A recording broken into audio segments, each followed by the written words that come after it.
Hello everyone, welcome to the channel. चलिए video की शुरुआत करते हैं। आज हमारा ये जो है पार्ट 4 है मेटल एंड नॉन मेटल का, चैप्टर 3 क्लास 10th का बोर्ड एग्जाम के लिए किस किस तरह से क्वेश्चन आपको पूछे जा सकते हैं, घुमा घुमा कर या फिर सीधे डायरेक्ट। मैंने एमसीक्यूज करा दिया है बाकी के 3 पार्ट में 60 एमसीक्यूज, बाकी के 40 क्वेश्चन जो है हम नेक्स्ट पार्ट में करते हैं। चलिए तो स्टार्ट करते हैं। आपका क्वेश्चन नंबर 1 यहाँ से पूछा जा सकता है, ठीक है। व्हाट इज मेटल, ठीक है। सबसे पहले तो मेटल के बारे में ही पूछेगा, ऑब्वियस सी बात है। मेटल एंड नॉन मेटल है तो आपको मेटल क्या होता है, नॉन मेटल क्या होता है, इसका आपको पता होना चाहिए, ठीक है। व्हाट इज अ मेटल, ठीक है, यहाँ से पूछा जा सकता है।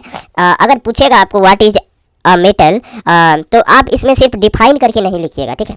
मेटल के बारे में लिख दीजिए, डिफाइन कर दीजिए, उसका 2 प्रॉपर्टी लिख दीजिए और एक ये देखिए यहाँ पे 3-4 एग्जाम्पल है, आप 2-3 एग्जाम्पल लिखिए, तब वो मतलब जो है देखने वाले को अच्छा लगेगा। सिर्फ व्हाट इज मेटल लिख कर छोड़ देंगे, एग्जाम्पल नहीं लिखेंगे तो डिफिनेशन एग्जाम्पल के बिना अधूरा हो जाता है, ठीक है। चलिए तो आगे बढ़ेंगे। इधर से हम लोगों ने बहुत अच्छे से क्वेश्चन कर लिया है। यहाँ पे देखिए सोडियम को जो है हम कट कर सकते हैं नाइफ से, ठीक है। वो जो है ऐसा मेटल है जो सॉफ्ट होता है। ये तो हम लोगों ने एमसीक्यूज में इधर से सारा कर चुका हूँ, ठीक है। आप लोगों को भी करवा चुका हूँ। अगर आपने अभी तक वीडियो नहीं देखा है तो आप देख लेंगे, ठीक है। जाके वीडियो देखिए, पार्ट 1, 2 और 3 जो है मेटल एंड नॉन मेटल का। चलिए तो देखते हैं फिर। यहाँ पे देखिए बिटन इनटू शीट्स, इस पर भी हमने क्वेश्चन किया। व्हाट इज मेलिएबिलिटी, ये भी क्या है अच्छे से, ठीक है। यहाँ पे देखिए ability to drawn into a wire is called ductility, ये भी हमने किया है। Gold is the most ductile metal, इस पे हमने क्वेश्चन किया है। Which is the most ductile metal, ठीक है। यहाँ एक फैक्ट है आपके लिए, आपको जानना जरूरी है, आवश्यक है। You will be surprise to know that a wire about 2 kilometre length can be drawn from 1 gram of gold. 1 gram gold से 2 किलोमीटर वायर लंबा बनाया जा सकता है, ठीक है। तो इसका मतलब ये है, जो ये मोस्ट डक्टाइल है इसीलिए ऐसा पॉसिबल है, ठीक है। चलिए आगे बढ़ते हैं बिना देर किए हुए, ठीक है, क्योंकि हम लोगों ने इधर से काफ़ी अच्छे अच्छे क्वेश्चन कर लिए हैं। Metal are good conductor of heat, ये तो आप जानते हैं, इससे भी क्वेश्चन किया है हमने। द बेस्ट क्वेश्चन आपको यहाँ से पूछा जा सकता है। द बेस्ट कंडक्टर ऑफ, देखिए the best conductor of heat are X and Y, ठीक है। लीड अब यहाँ दे देगा, ठीक है। अब एक्स दे देगा, एक्स का नाम लिखिए, वाई का नाम लिखिए, ठीक है। Lead and mercury are competitively poor conductor of heat, ऐसा भी हो, ये भी ऐसे भी एक्स वाई में पूछा जा सकता है। चलिए ध्यान रखिएगा इस छोटी छोटी बातों को, ये छोटे छोटे बातें ये आपको आगे बढ़ाएगी, ठीक है, मार्क्स को। चलिए यहाँ पे देखते हैं। यहाँ देखिए your home have a coating of polyvinyl chloride like a rubber like material, why the electric wire is coated by this substance PVC, ठीक है। अब पॉलीविनाइल क्लोराइड तो किसी को बहुत को याद नहीं रहता है, पीवीसी डायरेक्ट सोचता है। और पॉलीविनाइल क्लोराइड अगर एग्जाम में लिख दिया, पीवीसी नहीं लिखा, तो आप कंफ्यूज नहीं होइएगा, ठीक है। ऐसा कवर इसलिए क्यों करते हैं, क्योंकि वो जो है बेड कंडक्टर ऑफ इलेक्ट्रिसिटी होता है, ताकि वो जो है इलेक्ट्रिक शॉक से बचा सके, यही ना होगा और क्या होगा। चलिए नेक्स्ट क्वेश्चन आपको यहाँ से पूछा जा सकता है। The metal that what is sonorous, how can you say that the substance is sonorous, ठीक है। The metal that produce a sound striking hard, किसी पे हम अगर स्ट्राइक करते हैं या पीटते हैं उसको, तो वो जो है मतलब रिंगिंग साउंड देता है या फिर रिंगिंग साउंड प्रोड्यूस करता है, तो इसीलिए उसको सोनरस कहा जाता है। देखिए यहाँ पे why bell are made of metal, तो यही होगा, सोनरस प्रॉपर्टी होता है ताकि रिंगिंग साउंड दे, ठीक है। एग्जाम्पल ऑफ नॉन मेटल आप ध्यान रखिए, यहाँ से पूछा जा सकता है।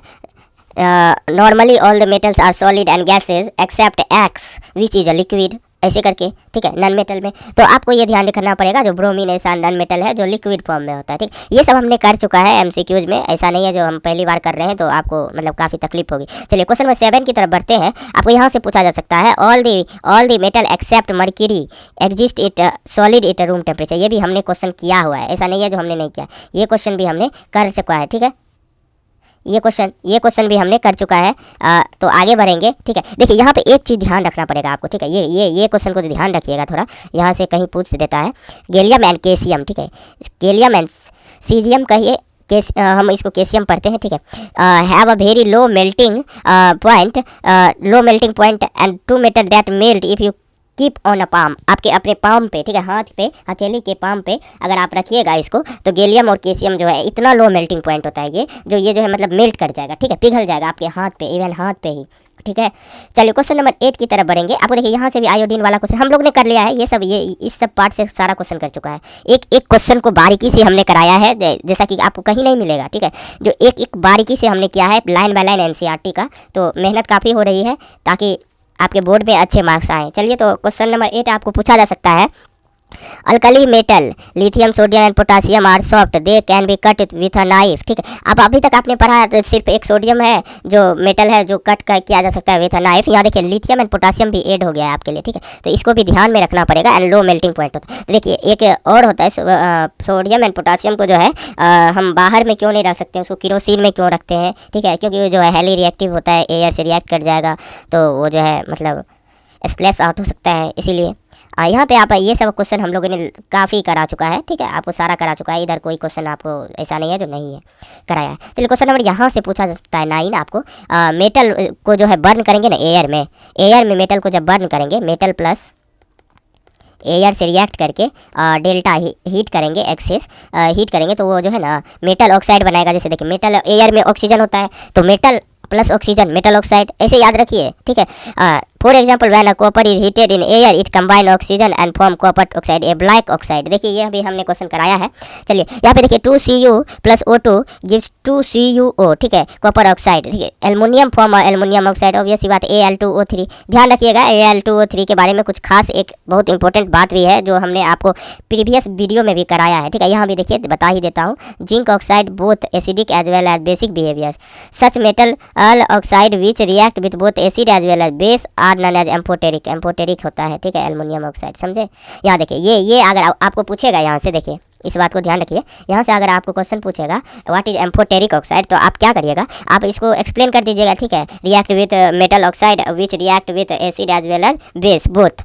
ठीक है, तो आप इसमें फिर सिर्फ एम्फोटेरिक को देख करके छोड़ नहीं देना, आपको 2 एग्जाम्पल लिखना पड़ेगा। ठीक, आप वहाँ पे लिख सकते हैं जेड जिंक ऑक्साइड का फॉर्मूला Al2O3। अब देखिए अगर वो क्वेश्चन हमारा 5 मार्क्स में रहेगा तो आपको व्हाट इज एम्फोटेरिक लिखना है, डिफिनेशन, 2 एग्जाम्पल न। अब उसको आप बढ़ा कैसे सकते हैं 5 मार्क्स में, आप लिखिएगा know we will know about how the amphoteric oxide react with some metal react with acid and base both.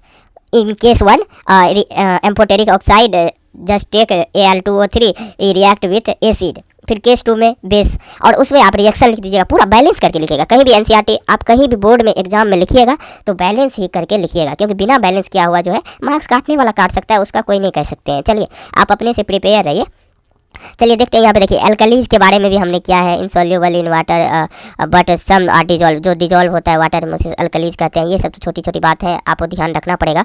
देखिए यहाँ पे ये मैंने कहा अभी आपसे, जो why sodium and potassium are kept in kerosene oil. ठीक है, तो इसका रीजन यहाँ पे दिया हुआ है, देख लेते हैं इसको। यहाँ से भी क्वेश्चन पूछे जा सकते हैं। Metal such as potassium and sodium react vigorously that they catch fire if kept in open. देखिए हमने जो बताया वही है, यहाँ पे दिया हुआ है। Protect them and prevent accidental fire, they kept in immersed in kerosene oil eight ordinary temperature the surface of metal.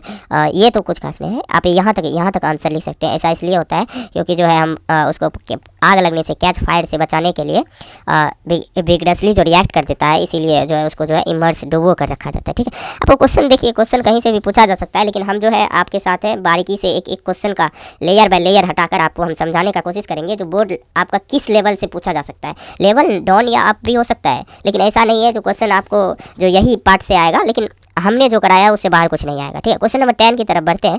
Anodising, देखिए ये मोस्ट इंपॉर्टेंट थिक है। Anodizing is a process thick forming thick layer of aluminium. पहले तो आपको सबसे पहले anodising में ये लिखना पड़ेगा, थिक लेयर ऑफ एल्युमिनियम। इससे कम पूछा जा सकता है, लेकिन किसी सेट में 4-5 सेट होते हैं, किसी न किसी सेट में ये रहता ही है। ठीक, एल्युमिनियम आपको कौन सा सेट आएगा कोई नहीं जानता। ठीक है, aluminium developed a thin oxide layer when exposed in air, the aluminium oxide coat make it resist further. ठीक है, ये जो है ना मतलब एल्युमिनियम का थिक लेयर जो चढ़ाया जाता है एनोडाइजिंग में, वो जो है मतलब रिएक्ट करके जो है एल्युमिनियम ऑक्साइड बना देता है। ठीक है, और फिर जो है वो रेसिस्ट करता है कोरोजन से बचाता है फर्दर।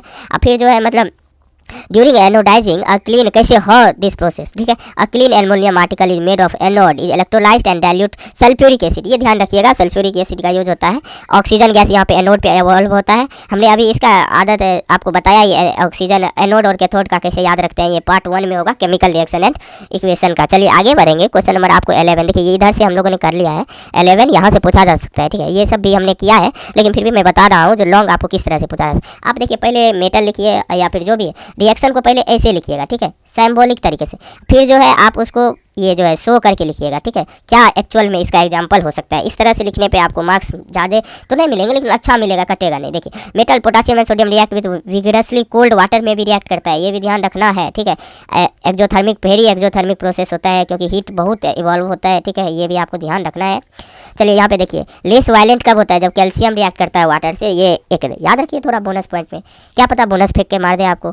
चलिए question number, calcium start floating because the bubble why calcium start floating, ये भी पूछा जा सकता है, क्योंकि वहाँ जो है बबल ऑफ हाइड्रोजन गैस जो है उस पर स्टिक हो जाता है, चिपक जाता है, तो इसीलिए वो फ्लोट करने लगता है। चलिए यहाँ से भी आपको क्वेश्चन पूछा जा सकता है। देखिए ये याद रखिए, नोट, बहुत सारे मेटल होते हैं जो एट ऑल नहीं रिएक्ट, नीचे वाला जो रिएक्टिविटी सीरीज में नीचे वाला होता है वो रिएक्ट नहीं करता है। चलिए आगे बढ़ेंगे, देखते हैं क्वेश्चन नंबर 13। देखिए, why hydrogen gas is not evolve when a metal react with nitric acid. ये क्वेश्चन हमने कराया है आपको। It is because strong oxidizing agent होता है HNO3, और वो ऑक्सीडाइज करके H2 प्रोड्यूस्ड जो होता है उसको ऑक्सीडाइज करके वाटर बना देता है, और खुद रिड्यूस होकर के नाइट्रोजन का oxide N2O NO and NO2 बन जाता है। आप ब्रैकेट में लिख दीजिएगा, ध्यान रखिएगा, छोटी छोटी बातें हैं। चलिए आगे बढ़ते हैं, ठीक है।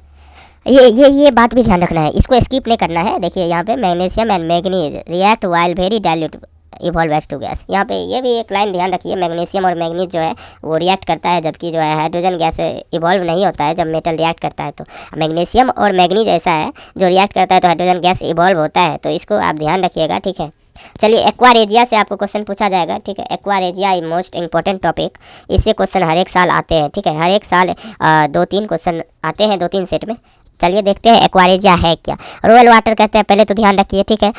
इट इज फ्रेशली प्रिपेयर्ड लिखिए, या फिर prepared mixture of concentration of HCl, पहले HCl होगा और नाइट्रिक HNO3 एसिड 3:1। देखिए आप इसको ध्यान कैसे रखिएगा, मैं बताता हूँ। ये जो है ना बच्चे यहाँ पे क्या गलती करते हैं, HCl का लिख देते हैं, पहले कंसनट्रेटेड नाइट्रिक एसिड लिख देते हैं और फिर HCl लिख देते हैं इन रेशियो 3:1। नो, यहाँ पे आप मिस्टेक कर सकते हैं। तो पहले देखिए, इसको याद रखने का मैं बताता हूँ ट्रिक। HCl आपका हो गया और कंसनट्रेटेड नाइट्रिक एसिड HNO3, ठीक है।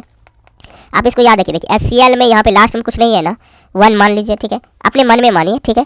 और यहाँ पे देखिए लास्ट में 3 है तो 3 है, ठीक है, यहाँ पे 3 है तो आप देखिए इसको, इसका बस क्रिस क्रॉस कर दीजिए, यहाँ 3 और यहाँ 1, इसमें 1 है वहाँ 3, ठीक है। नहीं तो देखिए आप ऐसे सोच लीजिए, बस इसको सोचने का कह रहा हूँ मैं, नहीं है ये एक्चुअल मेथड याद रखने का, मैं आपको बस ट्रिक बता रहा हूँ। देखिए 3 है HNO3 में, इसको बैलेंस करिएगा तो इधर 3 आ जाएगा और इधर 1 मान लीजिए, बस ऐसे ही मान लीजिए, क्रिस क्रॉस मान लीजिए, आपको ध्यान हो जाएगा, जो इसका रेशियो कभी नहीं बदलेगा, ठीक है। तो आपको ये छोटी छोटी बातों को ध्यान में रखना पड़ेगा। ऐसा नहीं है जो मतलब आप गलत करके आइएगा तो मार्क्स तो कटेंगे, और ज़्यादा से ज़्यादा टीचर जो होते हैं चेक करने वाले इसी पे ध्यान देते हैं, ठीक है। Aqua regia is very highly corrosive and fuming liquid, it फ्यूर react and gold and platinum. चलिए आगे बढ़ेंगे, आगे बढ़ते हैं। गोल्ड एंड प्लेटिनम के बारे में एक स्टोरी भी था, चलिए बताएंगे आपको कभी हम।